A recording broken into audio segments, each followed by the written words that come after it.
Hello guys, আজকে চলে এসেছি মুকুটমণিপুর। আর এই যে দেখতে পাচ্ছ মুকুটমণিপুর গেটের সামনে আমরা চলে এসেছি। আর এই যে দেখতে পাচ্ছ এখন একটা নতুন বড় গেট বানিয়েছে মুকুটমণিপুর ঢোকার আগে।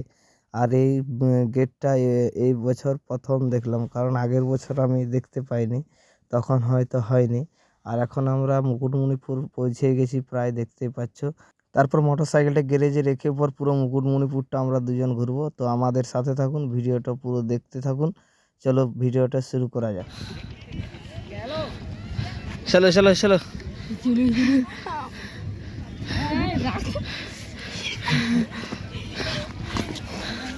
তারপর এতটা না ঘুরে আমরা পুরো ডাইরেক্ট আমরা ড্যামের পাড়ে এটা দিয়ে উঠে গেলাম। তো একটু কষ্ট হলো জাস্ট।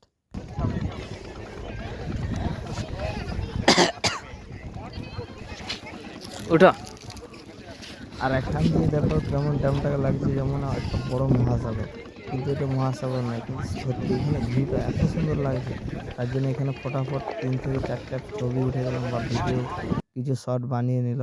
তারপর আমরা আস্তে আস্তে সামনের দিকে এগিয়ে যাচ্ছি, মানে মাঝ বরাবর যাচ্ছি। ওখানে গিয়ে কিছু ছবি উঠবো, তার জন্য আমরা হেঁটে হেঁটে যাচ্ছি। আর ওখানে কিছু শর্টস ভিডিওর ক্লিপ নিয়ে নেবো বা শ্যুট করে নেবো, ঠিক আছে? তো চলো যাওয়া যাক।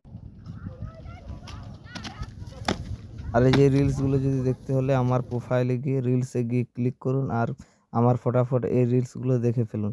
এই রিলসগুলো অলরেডি আপলোড হয়ে গেছে। তো এই যে এই রিলসটা দেখতে পাচ্ছেন, এই রিলসটা শ্যুট করতে আমাদের খুব মানে সময় লেগেছে, কারণ এটা বিনা এডিটে পুরো এই রিলসটা বানানো হয়েছে, দেখতে পাচ্ছ। ক্যামেরা ঘুরিয়ে ঘুরিয়ে মানে অনেকক্ষণ, প্রায় 10 থেকে 12 বার শ্যুট করার পর পারফেক্ট হয়ে যায় একবার। এই যে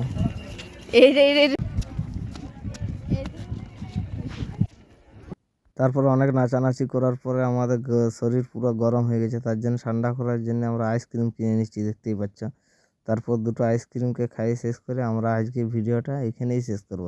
তো টাটা, বাই বাই। তো ভিডিওটা ভালো লাগলে সাবস্ক্রাইব করে দেবে আমার চ্যানেলটা। ফেসবুকে যদি দেখতে থাকো তাহলে ফলো করে দেবে।